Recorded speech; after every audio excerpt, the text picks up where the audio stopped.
Yep, we are live. It is Tuesday, not Monday, thank goodness. It's Tuesday, and I'm excited to have a guest and to start. And let's just get going now that we're feeding the ducks. That's the title of this track. So now that we're done feeding the ducks, we're going to bring on our guest, Jackie Baker. Hello, Miss Rebecca. How you doing? No, I'm doing great. Loving the music. Yeah. I can't believe it's called Feeding the Ducks. I don't think that's the kind of music that I No. Not for feeding ducks. That's not feeding duck music. Like, that's weird. But anyway.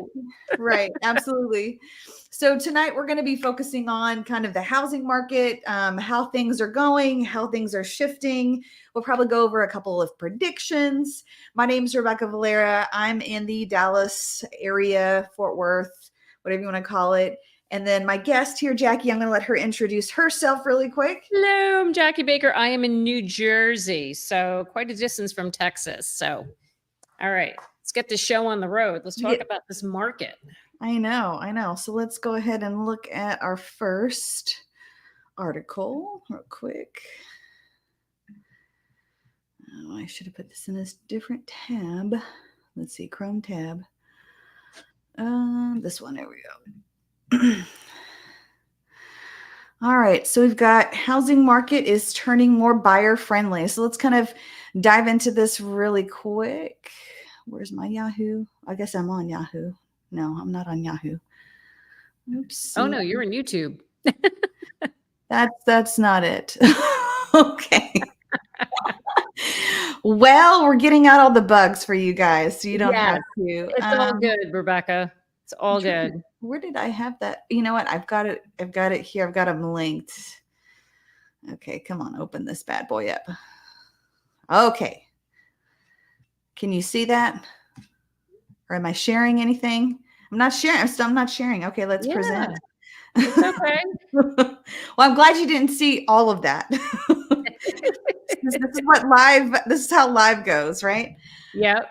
All right. So I think we've got the article here. U.S. housing market is turning more buyer friendly. All right. So nearly a quarter of homes on the market saw price cuts in June, according to Zillow. For the first time of the year, for this time of the year, that's the highest rate since 2018. High cost and rising inventory are leading to easing competition, the real estate firm said. Okay, so those are kind of the key things that that they took away from it. Do you agree with that, Jackie, as far as? Oh, definitely. There's definitely market. We're seeing price cuts all over the place. Not every part of the country, but there's some key areas where we're seeing it soften. I'm seeing it soften here in Jersey too. Prices are starting to come down a little bit, but right. Yep. Yeah.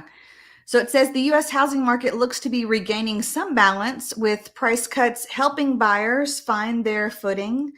I think the price cuts, there probably needs to be more of a balance. Would you agree as far as like how much the prices need to come down for it to make sense for people? Oh, definitely. Definitely. I mean, I think markets like Florida's seeing a pretty big correction right now. I think listen, the reality is I don't think any of these prices are going to come back to pre-pandemic levels. We're not with the 2019 and prior, those prices, they're long gone. But I think maybe like 10%, 15%, would that be enough? Maybe, to help a buyer out, but it all comes back to supply and demand, Rebecca. And as long as we get, it's great the prices are coming down. We need more inventory. Bottom line. Yeah, and that'll be something else we'll kind of hit on a little bit later. We just have such a big inventory problem, and that needs to be solved as well in order for things to kind of cool down and come down a little bit more. Yep. It says in its June report, the real estate firm found that cooler competition forced price reductions on 24.5% of home listings that month, the highest rate of discounting in the month of June since 2018. So they keep kind of going back to 2018. What do you remember about the 2018 market when you were wheeling and dealing? When I was wheeling and dealing, it's It was not like today, that's for sure. But it was definitely, I felt, well, yeah, it was balanced for us, but in some areas in like especially North Jersey, it was a seller's market back then, Mm, as long as it was priced accordingly, right? yeah. Yeah. But for the most part, we would see homes sitting between, like 3 months, 4 months. I know 6 months is more of a balanced market, but homes Mhm. definitely sat longer for sure. I remember that was, I think, one of the years that Toyota moved their headquarters here to Dallas. Oh, And we okay. saw a big boom in that Plano, Frisco Mm-hmm. area Yep. as a result of that. Even probably parts of McKinney too, since it's close enough to the headquarters. Yep. But that's what I remember about that market for sure in 2018. Um, it was especially that Plano, especially in the areas that were hot, like you said. They Yep. it was moving. There were multiple offers. Yep. Um, Definitely a different market, I feel like, than what we're experiencing now, Mm-hmm. in Oh, my for mind at sure. least. Yes. Um, because Oh, I yeah. feel like things have kind of gotten a little just like houses with no showings at all. Mm-hmm. In a lot of at least in my market here, Yep. which is really strange to have it on the market, you know, marketed well, but then is it too high? Are there just no buyers out there? Like Mm-hmm. looking at some of that listing data too. Yep. Now, sellers are slashing prices as market conditions have shifted. Stubbornly high costs have led to pullback among buyers. I'm seeing a lot of that as Yes. well. They're like, I'm just going to wait. I'm just going to hold off. We're Yep. not in a big rush, right? Yep. I've been hearing a lot of that, not only from customers that I'm working with, but other agents in my office that, everyone's kind of like, it's okay. We can wait. Yep. Yeah, exactly. And I see that.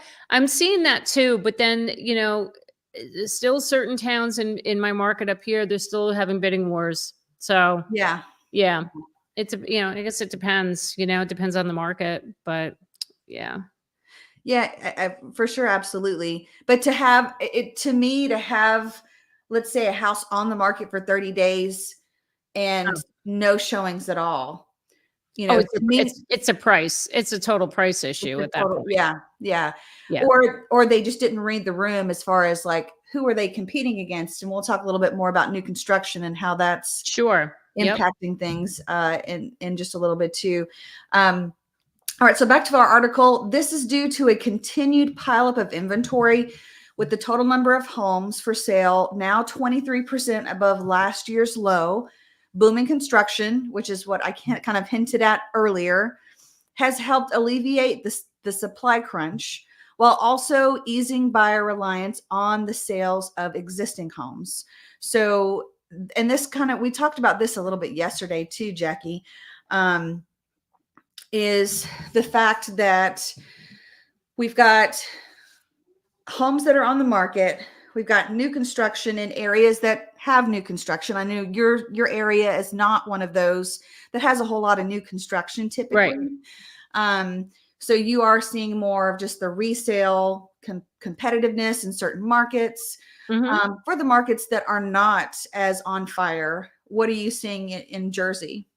So we have it's again, it all comes down to price. For the most part, um homes even priced to like 1 million or higher, they're going over asking price. I mean, because we still have that New York City contingency that have a lot of money that are just, they'll throw anything at the house, right? Yeah. But there are some that I'm seeing that are sitting, and anything that's longer than 2 weeks, that is a huge red flag that it's overpriced. Yeah. So, the price reductions I think that are happening now are the ones that were probably overpriced to begin with. Mhm. They're not really in line with the current market, but homes are, they are sitting longer, and I am seeing an increase in inventory as well. So that's a good, again, not back to 2019. We're not Right. pre-pandemic, but it's better than what it was a year ago.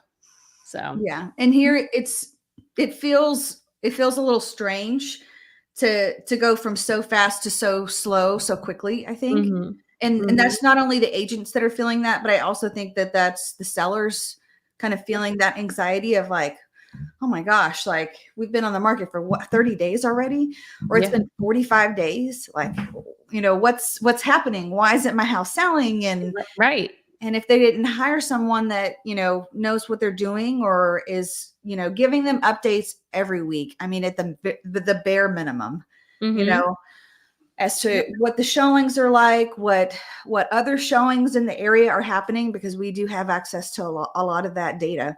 Yep. Exactly. And you got to look at, when we're going to be listing homes now, it's like, it's even like looking at the comps. And I was speaking with sellers recently about this, and the market was definitely different than back in April, May than it is right now. It is definitely shifting. And to list a home now and thinking you can list it at the price you were thinking of back in like April, in the spring, um, that's not happening. You know what I mean? You're probably not going to get that price that you were hoping to get back in April. Like Yeah. that's how quick, like you're saying, that's how quick it shifts, like Yeah. literally overnight. Like I'm advising people like middle to the low end of the spectrum when we list homes. We're also having to look at competition, actives. Is there new Yeah. construction in the area? Hey, Yep. Jen. Hello, Jen. I've seen Jen like all day today. Awesome. I love it. So so there's a lot of different things that are kind of affecting what's going on, inventory being one, new construction in some of those areas being kind of the other, kind of out of the gate. But I think the other thing, let's see if they kind of hint at it at all. Let's see, and many homeowners are not selling due to today's high mortgage rates. That's another thing that Yep. people, it's become cheaper to buy a new home instead of a used one. Because of their rate incentives, a lot of the builders are throwing either cash for the buyers to buy down the rate, Mm-hmm. or just lots and lots of, or maybe they'll give cash, they'll give packages for appliances. I mean, and it's brand new with all the warranties. Yep. So it's very attractive to a lot of, people that want to purchase a home. Yep. And there are even affordable spots of new construction in my area specifically that Mm-hmm. people are kind of flocking to when it comes to some of those incentives. I will say that the higher end on the new construction, mid to high end, is sitting a lot longer. So you can get some really good deals Yeah. on anything that's inventoried, anything that's already built, like going in and asking that builder, hey, I want a discount. I'm going to offer you this, Yeah. you can do that. Yep. So you're seeing a lot of the new construction in your area sitting like they're. Oh, they're calling. I'm getting calls every day, like calls or emails, this new, is this, we've got these incentives or, 4% commission, trying to, Oh entice my us by gosh. that. Yeah. Yep. I've never been one to really be enticed by that. I'm like, if the house fits, great, Oh that's, yeah. it works, right? But Exactly. I'm not Yeah. gonna like push anyone to be like, yeah, this community, just Yep. because they're offering, trying to incentivize me essentially. Yep. So we are still just like they're saying here, housing inventory is still well below pre-pandemic averages. So that's another thing that's kind of weird about this market, is that we still, even though it's slow and buyers are going to be able to take advantage, there's still not enough inventory, which is just like a bizarre, kind of one-off odd thing, right? Mm-hmm. Exactly. I've never really, because usually it's supply and demand. I think, well, that's probably actually what's driving a lot of it, right? We've got supply, we have demand. The Yep. more supply we have, the less demand we have. But in this instance, we don't have enough supply, but we have less demand. Right. So what are some Yes. other things that you're seeing that are contributing It's towards the that? same thing. I think, I mean, definitely the buyer activity slowed down, like for a typical summer, right? I Mhm. always say that we slow down come, like right after Memorial Day, Memorial Day weekend, it's dies down till probably about now. I think things will start to pick up again, like going next week, going into August, just because a lot of people are back from vacation. School starts in September. All the sports stuff starts in August. So Yep. people will be back in, and we see a revival of the buyers again. Interest rates have come down a little bit, so. Mhm.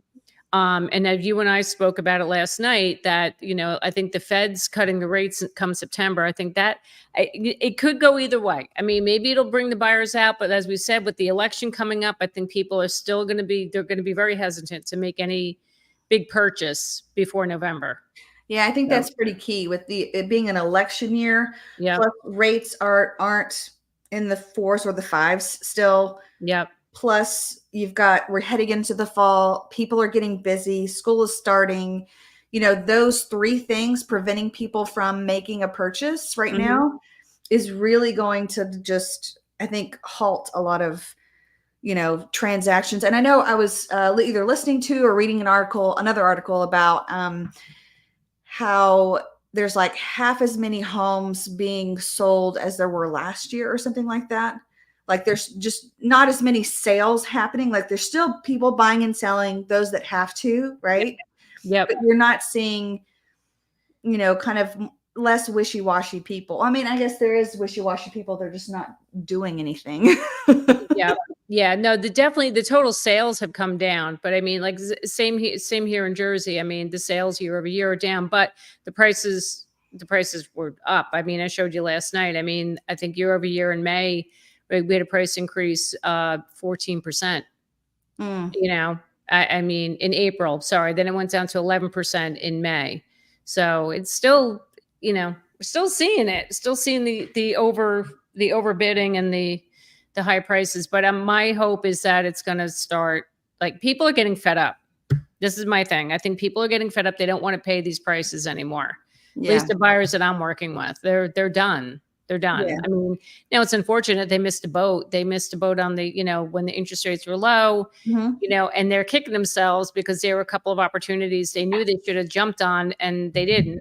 And, here we are now, 2024, interest rates are almost 7% and prices have gone even higher. And So they're like, I can't find anything that I like in my price range. no, because now they've had to reduce their price because you have to go 100,000 over asking. Yeah. So now you're at 700,000. You got to reduce your price. You're starting at 600,000, right? And Mhm. then those homes need a lot of work in Yeah. this market. They do. I mean, it's ridiculous, but I just, my hope is that it slows down to the point where people can afford. But Yeah.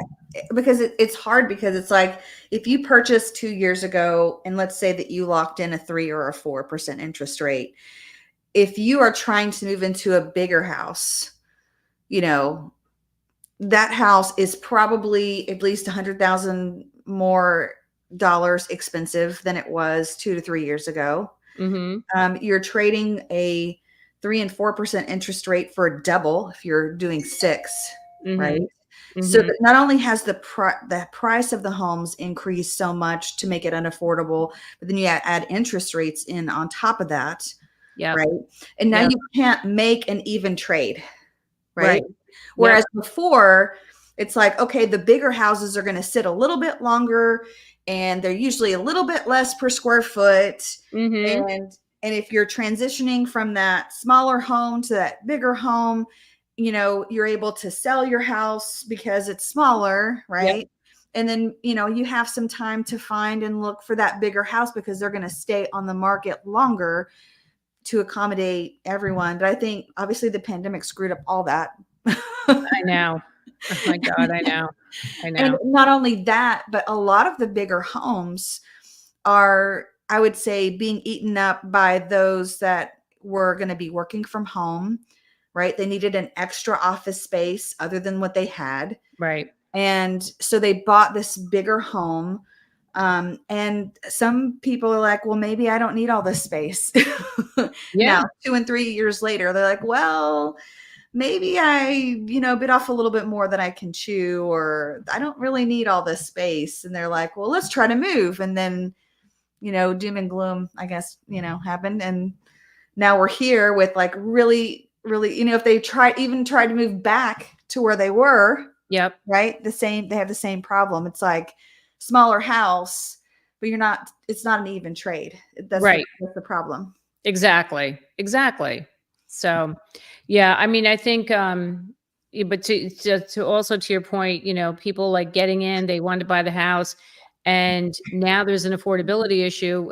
People like currently living in those homes, now the taxes have gone up, their homeowners insurance has gone up, and now they're struggling to make the payments, So, especially if they moved into a bigger house. yeah. I mean, those taxes are going to much, much more than what they were paying before. And then you got, the maintenance alone on it, and on a bigger home. Yeah, bigger house, bigger problems, right? Is that the saying, how that goes? Yeah, right. Like big kids, big problems, little kids, little problems. Yeah, same thing. For sure. All right, let's see if I can add this. There we go. Okay. Let's go back over here again, see if they have anything.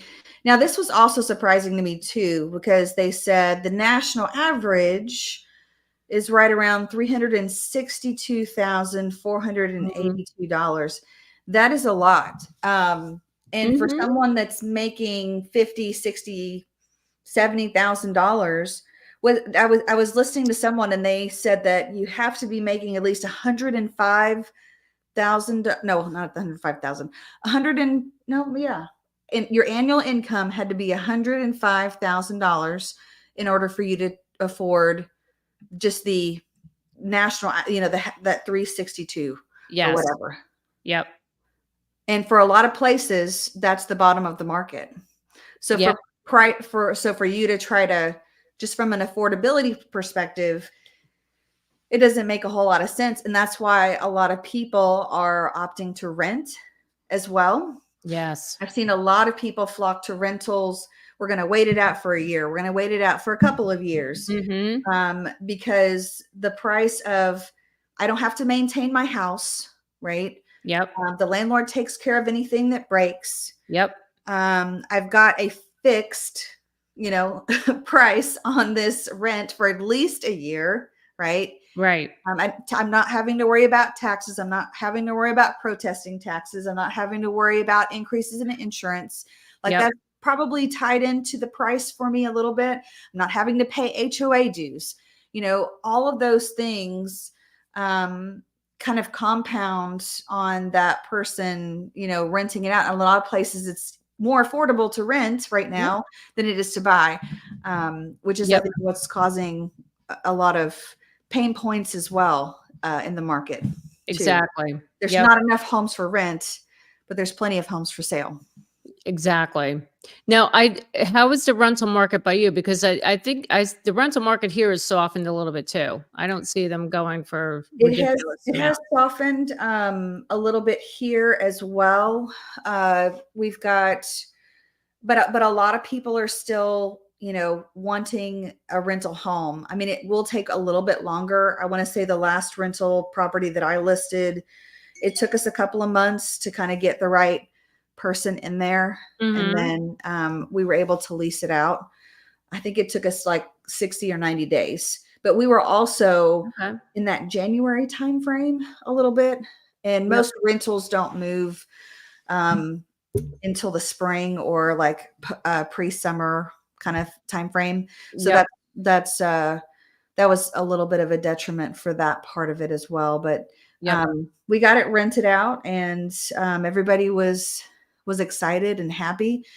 But yeah, I've been seeing more people shift in that direction, even those that are relocating to the area, being like, you know what, we're not going to make a purchase maybe next year, maybe in 2 years. Let's kind of get our finances together.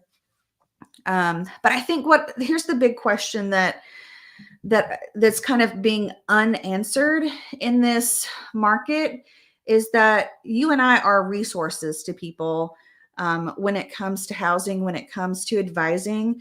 And I think that people don't understand that we can solve problems. So if it's, you know, a budget, a price point that you're trying to get into, if it's I've had some people reach out for like rent to own type situations. I'm like, sure, let's figure out this whole rent to own thing. There are a couple of builders over here that are even offering rent to own. It's okay. Live TV, guys. I know, live TV. Dog's annoying. Sorry. No, you're good. It's all good.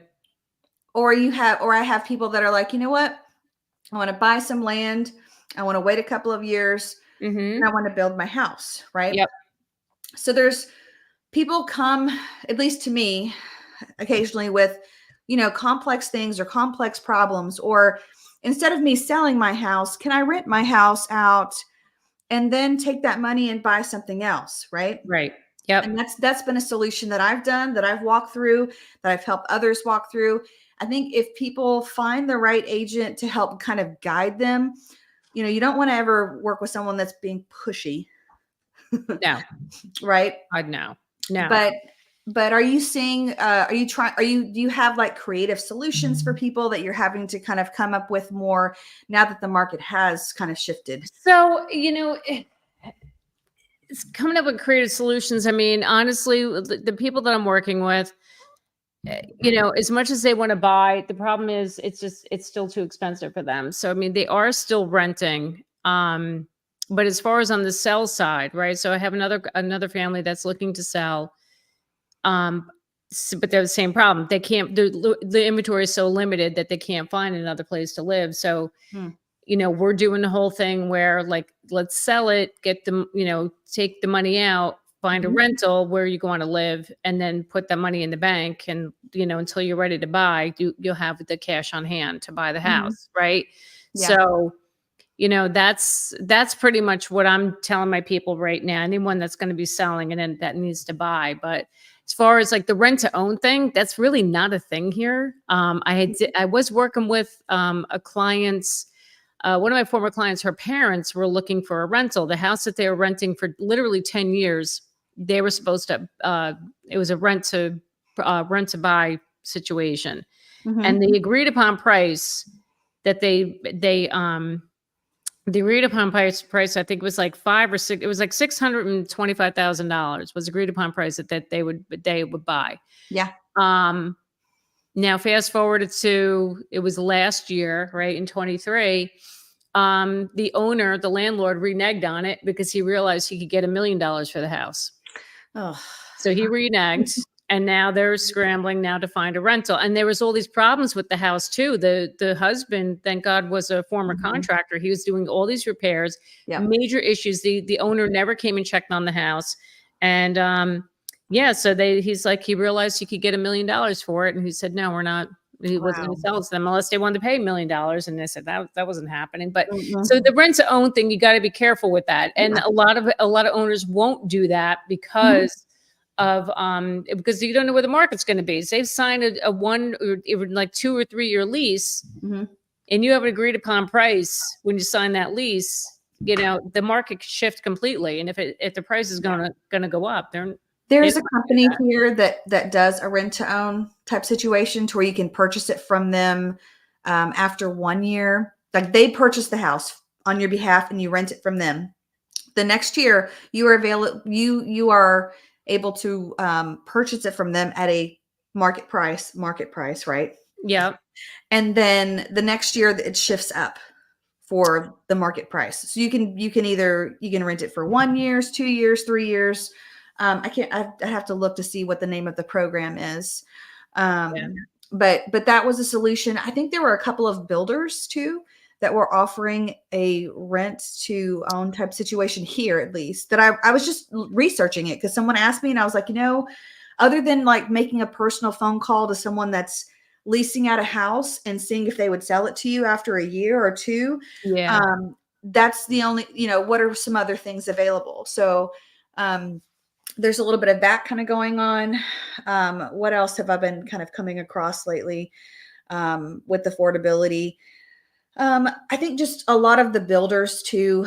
I know that Lennar is pretty notorious for, using, their or DR Horton, or using like their in-house lender to get kind of a discount. And then they're throwing money at appliances. And then if it's inventory, you can negotiate that down. And just kind of also just getting with people, and even if they're not interested in the home, and going in there and saying, look, okay, if you bring 20% down and you want this size house, this is how much your monthly payment's going to be today. Right. So now people have an idea of, okay, if I save up X amount of dollars, then maybe not a year from now, but it'll just give them an idea of how much they need to really kind of save or put together, or get a gift from a friend, Yeah. So right. Just those types of conversations I've been having kind of quite a bit, or people just not realizing that, even for resale properties, that the seller can give you some concessions to help with buying down the rate, or temporarily buying down the rate. Yep. Until things kind of, go the other direction, and eventually rates come down and people are able to kind of refinance out of those higher rates. Yes. So.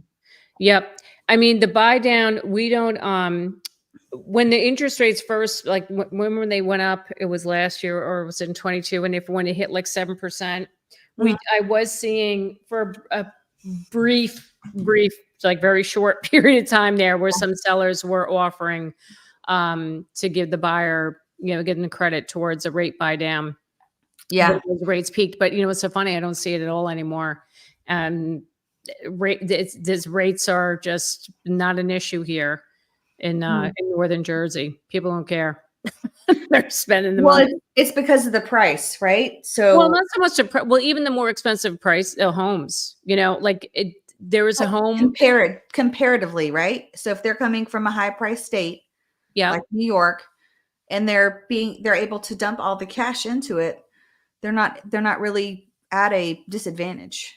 Well, true. No, they're not. But a lot of these homes are getting mortgages. I mean, we do see a lot of cash deals, but they still are getting mortgages, even with these high rates. I mean, there was a home recently in my town. It was listed at 1.15, and they got 10 offers on it.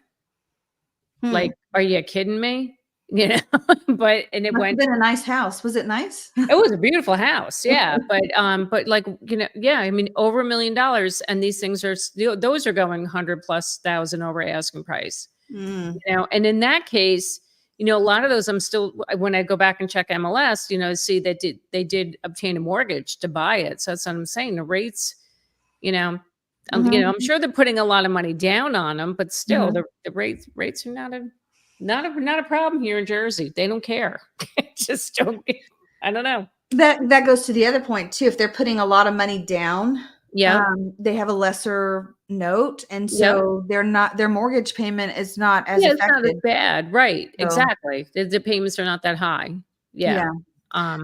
So that's probably it's just an influx of people that are just like, I'm done with whatever state they're currently living in. Right. Yeah. Pretty much. Yeah. All right. I want to kind of switch gears a little bit and kind of let's kind of talk about predictions. I think this will be kind of fun. Yeah. Let's talk a little bit about predictions and where we see the market is kind of headed. Do you want to go first in the prediction, then I'll go second, or vice versa? What are your thoughts? What do I think? I think I've been saying this all year. I think things are going to really slow down in the fall before the election. I think activity, like on the selling and buying side, I don't think you're going to see much going on. And then I think come in 25 in December, and then going into January 25, I think it's going to go out like gangbusters again. And I think that's when the interest rates are really going to take take a nosedive, but I think it'd probably get back in the high 5% range. That's what I'm guessing. But who knows? Who knows? We wake up every day and there's always something else going on in the news and in the world that could affect all of this. So, but that's what I'm thinking, what's going to happen for the rest of this year. So what say you, Miss Rebecca? I think things are going to be really slow until we get past the election. the first hurdle to get over is, the higher interest rates, with which, if supposedly the Fed lowers things, that it'll be, um, different, right? Yep. It'll Yep. push a couple of people into the market. Relocation wise, people are going to be moving more towards the end of the year anyways. So towards the end of the year, we'll probably see more people relocate, move for work, that type of thing as well. So I can anticipate more people entering the market as a result of that. So once we get to the end of the year, past elections, not that we're going to have a flood of people, and I hope that they don't just like shell shock everyone and be like 4% interest rates. I know. That would just be a bad move. Like, oh, here we go again. Yep. Let's raise home prices some more, guys. No. We don't need home prices to raise. Right. We need them to stabilize. We need everything of the market to stabilize. We need everything to kind of catch up. We need wages to catch up. We need more time to adjust. The market as a whole needs more time to adjust to get back to more of a traditional market. Yes. Than what it is. Going into 2025, I can see, that it's going to be a rate question. If rates continue to kind of slowly fall, then I can kind of see, more people entering the market as a result. And then I think that inventory really needs to catch up as well, in a lot of places, not only in the resale specter, but in the new construction as well, which for Texas, we do have quite a bit of new construction. So we have room for new construction. I should say that. But yeah, trying to get the resale market a little bit more stabilized is going to be kind of the key for more national stabilization when it comes to the overall market. Right. I know I'm seeing investors kind of pop in now too, to my market at least. And what their mindset is I'm going to be looking for opportunities in price and try to take advantage of price. And then once rates settle down, I can refinance into that lower rate. So even investors are having a little bit more of a different mindset when it comes to interest rates and how they're viewing them. Right. Or they're just paying a lot of cash for things. And they'll refinance into a mortgage or into a more conventional means of financing as well. But I've seen kind of people looking for other opportunities, other ways to invest other than stock market and bonds and crypto, whatever. Other places. I know nothing about crypto. But so speaking of investors now, have you guys had a lot of the corporate investors or these private investors, like smaller investors? More private investors than corporate, at least in Dallas, from what I've seen. Okay. I think in other parts of Texas, there probably are more corporate investors. I would say, I think Houston might have gotten quite a few corporate investors in the game. But here in Dallas, I'm a landlord, so I'm an investor. Yeah, me too. Yeah, we've got 2 properties under our belt right now, but it's been tough, with how things are going, with everything going up, just from our perspective, and us having to continually increase the rent to match the increase in property taxes and homeowners insurance that we've been seeing too. The good news is, well, here's the other thing that I didn't realize too. I was talking to someone, and I think I may have told you this earlier, but I was talking to a commercial agent, and he said for the first time in like 5 years, the interest rates on commercial buildings, or if you want to get a commercial loan, are actually right around 10 and 12% interest. He said usually they're lower. Typically they're lower than like your residential loan you would get. But he said, I guess they're trying to, I think at one point, I think they were, I remember them saying that they were pushing everything up for investors to try to keep them away to where home buyers could come in and do some things.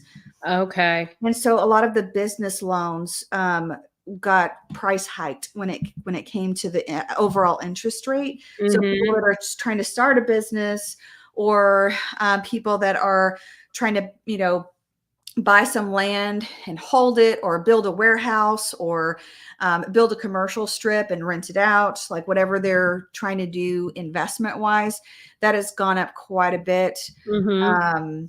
Comparatively for over the last 5 years, which I thought was kind of interesting to kind of take note of, that Yeah. everyone's being affected by Yeah. it. I just can't believe how high those rates are for commercial. Oh my God. And then 12%, baby, man. That's a lot. Yep. Wow. Yep. Crazy. Just crazy. So Forbes also had an article, and they have some predictions as to what they think's gonna happen. Let's see what we got. Okay, will home prices be affordable again? Oh my God. They do this article like every other day. The same title. When Really? will homes That's before? odd. Oh my God. Like, why do you, it's like now I just skip over it. I'm like, we don't know. Like, why are we talking about this every day? Come on. Oh my goodness. They need to find something new to write about, right? Really, come on, Forbes. Get with it. All right, so we've got experts insist the housing market will improve despite high mortgage rates, out of reach home prices, and sluggish sales transactions amid dampening demand. Unfortunately, home buyers continue to see a delay in this yearned for transformation. But thanks to several ongoing headwinds, one is inflation taking its sweet time cooling off. And I would say that's also true for sellers taking their sweet time reducing the prices, Mhm. Yep. further delaying the Federal Reserve from cutting the federal funds rate. I mean, I don't really, yes, I know they're trying to get a handle on inflation, but I don't like it when they try to play, the Federal Reserve is this machine that we can just like adjust and, play with, and it messes with everyone. Right. Mortgage rates indirectly track this benchmark interest rate because it's used as a guide for overnight lending. Consequently, with the federal funds rate at its highest level in over 2 decades, that's 20 years for those of you who don't know what a decade is, mortgage rates and borrowers are feeling the added impact on their ability to afford a home.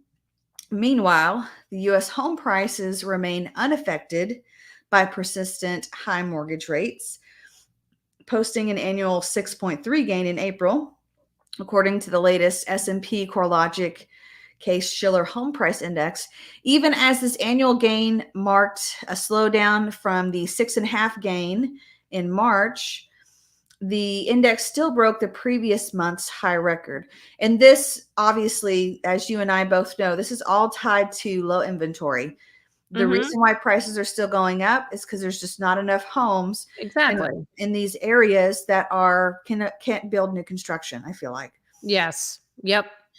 Many No. experts expect a federal rate cut will help stimulate the housing market, but it remains unclear. And even if a single cut will occur in 2024. See, and that's the other thing too. They can say that there's going to be a cut, but there might not even be a cut.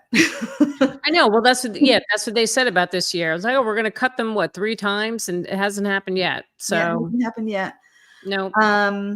Let's see. Will it recover in 2024? It looks like, let's see. He adds mortgage rates returning to more normal upper fours and lower fives. I would take that any day. Would also help the housing market over time. Over time is the key thing. Come on, don't do it all at once. Mhm. To return to the 2014, 2019 levels. But it'll be a while. So Yeah, they're he predicting predicts it a this to be a while. while. Exactly. We're not going to get to. We're not. I'm sorry. I don't think we'll ever see 4%. I don't think we're going to see that range again. I think it's just going to remain like in the 5% range for a long time. I don't think Yeah. we'll ever see fours or below that. Yeah. They're I trying won't to say ever stabilize it. again. Yeah, don't say ever again. I wouldn't say ever again, but Yeah. not for a very long time. No. Right. And then there's going to be a lot of refis if that were to happen. Mhm. Yeah. Oh yeah. Yep. This is another factor too. We've got the NAR settlement and agreement changes in August Mm-hmm.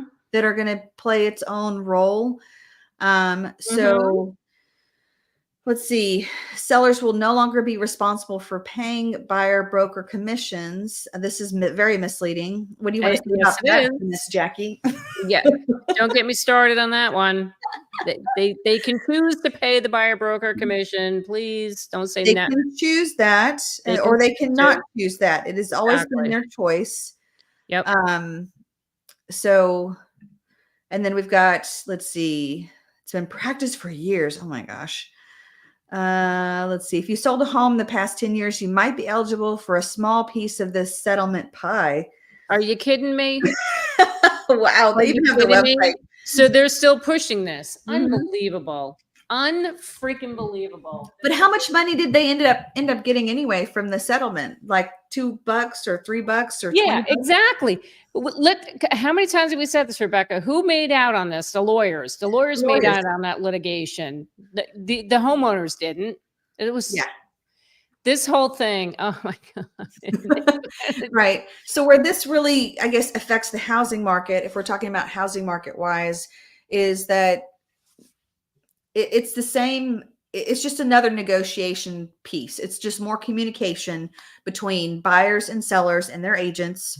Mhm. And I think the other thing to think about is that if the seller's not paying for it and the buyer is paying for their down payment and paying for, or let's just go a step further. Let's say they're a veteran and they, Yeah. they're not required to bring a down payment, but now I think they changed the rules to where they can offer to pay their agent if the seller is not wanting to compensate for that part of it. Right. Yes, I heard that they're allowed to do that They're now. allowed to do that now, but before they were not. So I Right. was wondering about that group of people and how it would affect them. Right. Um, It's going to affect them. It's mhm. going to be very challenging. It's going to be challenging for a lot of people in this country right now. Yeah. Like the middle class. Yep.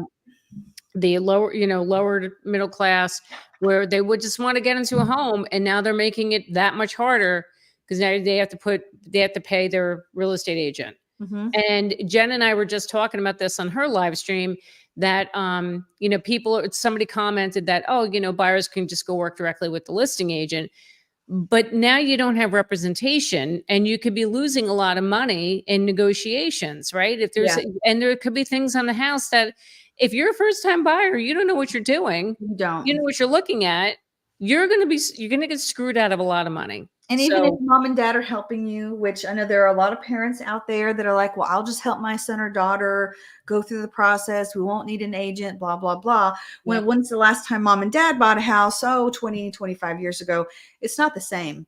Right. No, So, it's not the same. But I'm just, we're in, just, I keep saying, buckle up. We're in for a very bumpy ride, I think, for the end of this year and even going into next year. This is going to take a while to shake out with this whole this new commission structure. yeah, it'll be an adjustment. And then if there's another lawsuit, things could change back or for the I know. better or in other directions. So we just don't know. I Jen know. says she predicts the housing market will be Yeah, unpredictable. I like Jen's prediction. Thanks, Jen. Thanks, That's a Jen. good one. I'm going to stick with that. That's going to be my answer from now on. I'm telling you. Well, what's the market going to do, Jackie? Well, I predict it's going to be unpredictable. Just be unpredictable. That's it. That should be our answer to everybody right now. It's That's unpredictable. great. We don't know. We just That's don't great. have that answer. But the commission thing, I know you and I, like, we hate talking about this, but it's in our face right now. It's coming, and oh my God, I just don't know how this is all going to shake out. Yeah. It's going to be challenging. But the good thing is, like what Jen and I always say, is that it's going to weed out all the bad agents. Mhm. We've already seen it here in Jersey. 6,000 agents have already left. Yep. Did not renew their license this year. So, I just renewed mine. oh, good for you. I renewed mine last year. That was my 2-year. That was your 2-year? 2-year mark was last year. But yeah, you're gonna see a lot of people just they're gonna fizzle out, which is good. Yep. Good, because you want the good agents, right? Because if we really have to, like, show our value. Yeah, as there's buyer's people agent. who discount brokers and agents. They're not any good, but they'll still be around for Yeah. those people that want that level of service. Right. But remember, you're getting discount services. Yes. You're not going to get, there could be a model where if there's a flat fee or there's like an a la carte thing, you Yeah. pay so much money to your agent to just open the door for them. And then you're on your own Mhm. and you go negotiate yourself. Or Yeah. you want full service, you're going to pay the full service price. So, Right. yeah. Yeah. Yep. It's going to affect the people that are trying to get into the market the most Yep. is what the ramifications of the lawsuit are, because it's just one more thing for them to have to worry about. And not to say that I would, I'm going to charge my, not to say that I'm going to be like, well, I'm charging this amount of money. No, it's my job as an agent to negotiate that whatever fee that I'm talking to you about with the seller, so that Mm-hmm. way you don't have to worry about it. To where I can confidently say, you know what, the seller is offering this, and I'm going to take that, whatever that is, right? Mm-hmm. Right. And so I think that really becomes the big, piece of the pie or piece of the puzzle Yeah. when it comes to that affordability. But it's just tough. It's another hurdle, right? Yeah. It's just For another thing that people have to come up with, Mhm. it's oh my Or god. that Can we you have make to think about, or that we have Yeah. to just yeah. Anyway, all right. So we've got inventory forecast. Will there be sufficient inventory to reduce prices? No, we're about 4.5 million homes short of our goal. Oh my gosh. And that's up from 4.3 million a year ago. Oh Yeah. my god. Wow. So, and I think with the low confidence right now, that we're not going to really see that turn around anytime until probably after the election, Yep.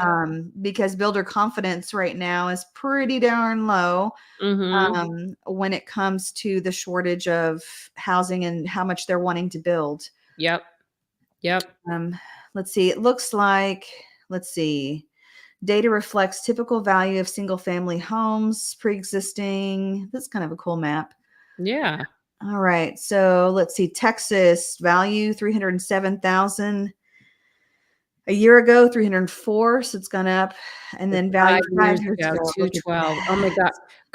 You gotta go Ooh. over New Jersey. Okay, Go here we're go to going to New Jersey. go to Jersey. We've got 545 today, 497. 7. And that's 50 grand. And then 5 years ago, 358. Wow. Oh my Wow. god. Wow. Right? Yeah, it's insane. It's insane. Yep. You're on par with not California, but California. look at Now, this.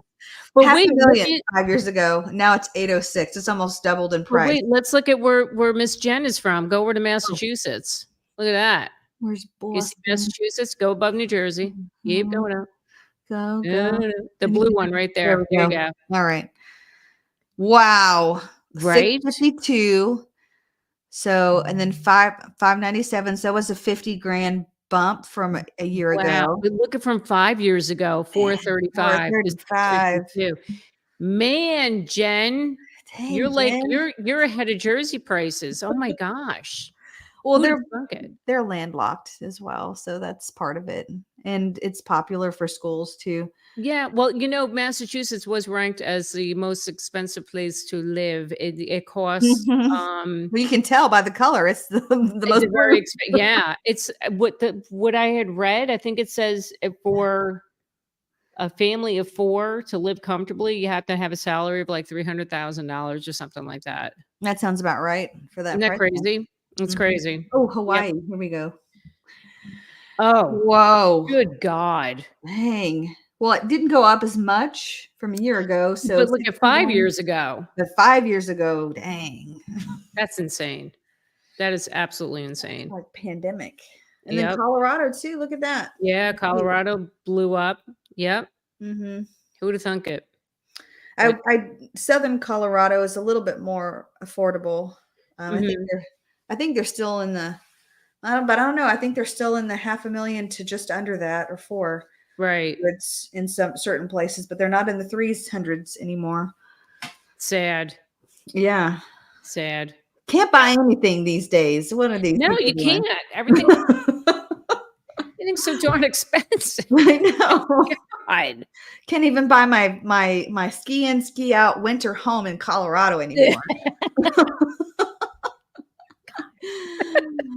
Oh my goodness. Let's see. And then don't even get me started on Florida. Wait, I want to check Florida out. Yeah, go back to Florida. What does Okay. Florida have? Look at Florida. 5 years Wow. ago, 253, and now the value's 418. Dang. Good. Double in price. Good Lord. And then they're like, here, have a hurricane. Here, have more Yeah. insurance. Here, have And here, HOA. right. And now people can't afford it. So Now they can't afford it. oh my God, isn't it nuts? Mm-hmm. All right, let's see. Okay, so this was the other thing too. This is the builder sentiment we've talked about a little bit. This is very slight, 45 to 43 in May. 50 or above means more builders see good conditions.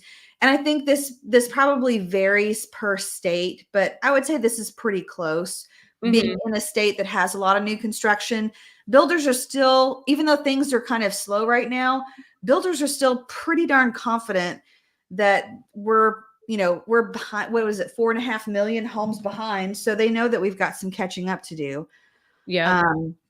The biggest thing, yes. So permits and regulations have really played a role in the increase of the properties. So what I've seen, just from the last 4 years, administration wise, when Trump was in office, there was a lot more building happening because there was a lot less regulation happening for those homes or buildings that were being built. Yep. And then once, this administration has taken office, more regulation is put into place. Yep. So it's more expensive, not only because of demand and everything else, but it's just, one more thing that the builder has to pay for. And they're probably passing the buck on to who? The person that's The buying the home. consumer. Exactly. Onto the consumer. Yep. So yep. Yeah. That's the hard part. And also too, it probably prevents them from building a more affordable product as well, with all of the restrictions and the added costs to that as well. So I think that plays a role. I know in San Antonio, there were some, oh my gosh, it was so bad. I'll have to find the picture of it, but they were marketing it as a 2-bedroom house, no garage. It was long and skinny and 2 stories in San Antonio. And the upstairs was just like a loft. There was no enclosed room, and it had a bathroom. Okay. And the downstairs had an enclosed master with an ensuite. And I think there may have been like a half bath. 143,000 in, was it San Antonio or Houston? One of those 2 cities. I think it may have been Houston. Yeah, it was Houston. But I was just like, no garage. The houses look like mini apartments. And then I want to say he said that for principal and interest in the video, I think he said was right around just over $1,000 for principal and interest. So once you add taxes, once you add insurance, I don't know. I think they'd be close to $1,500, $1,600, maybe even $2,000. God, for something like that, for a little apartment with no garage. God. That's crazy. That is insane. Good Lord. Wow. Let's see if they talk about the election. Let's see. New and pending home sales. We talked about that already. New home sales. All right. Let's see. We've got February. New home sale median price 420, 436, 417. So you can see they're coming down a little bit. And I've been seeing that as far as price. Existing has kind of ramped up, but I think they're going to go down in price as we head into the fall. And then this is the difference. between existing versus new. I don't know if I completely agree with this number right here about existing being more expensive than new home. I've always seen new home sales be at least $50,000 to $30,000 more. Mhm. Yeah. That I don't know. That's Unless they're talking about, so here's the other thing too. If someone is selling a home in, let's just say, what's it called? They're selling a home in a new construction community they just purchased 2 years ago. That's where I could see that difference being less. Mhm. But Right. if I'm comparing a home that was built in 2005 to a brand new home, it's going to be a bigger difference, Right. in pricing. So I don't know where they're exactly getting this negative. I don't know either. 1900. Yeah. That doesn't make sense. Yeah. Well, we are, let's see, spring home shoppers face chilly affordability challenges. Will summer be better? Pro tips for buyers and sellers. Know your budget. Oh, Yeah. they put that in every article. Oh, good. Will it crash? No. Let's see. And they say if something No. pushes that over the edge, the consequences could be severe. Yeah. Severe, Jackie. Right? And that's how we're going to end this It's not conversation. it's not crashing. I hate when they say it's not crashing. We need a correction, but it's not correct. You know, correction's happening. It's not oh my God. I can't. So yep. So it's good old Forbes. Good old Forbes. Good old Forbes. If something drastically happens, it'll crash. It'll Of crash. course. Stop. Right? The heck. Oh my goodness. Well, Yes. I want to thank you for coming on. Thanks for having me. And I want to just kind of share with everyone really quick. Let's see if I can find you. So Jackie has her own YouTube channel. She's a YouTube extraordinaire. Oh, So I don't know about that. if you're needing advice, whether you're a buyer, whether you are looking in New Jersey specifically, Jackie has answered lots of questions on her channel, even about looks like Austin as well, and in our neck of the woods. Yeah. So she talks about all areas all over the nation. So you'll want to check out her channel for sure. If you and hit subscribe, make sure you do that. I'm not going to subscribe because that's that's bad juju. So don't mess it up, Rebecca. I'll just heart you for. There you go. We'll take that.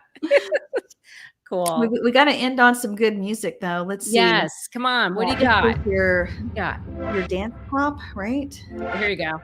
I use this song a lot. It's not really. Oh, it's like a little club music there, Rebecca. Come on. Okay. I could stumble. Okay.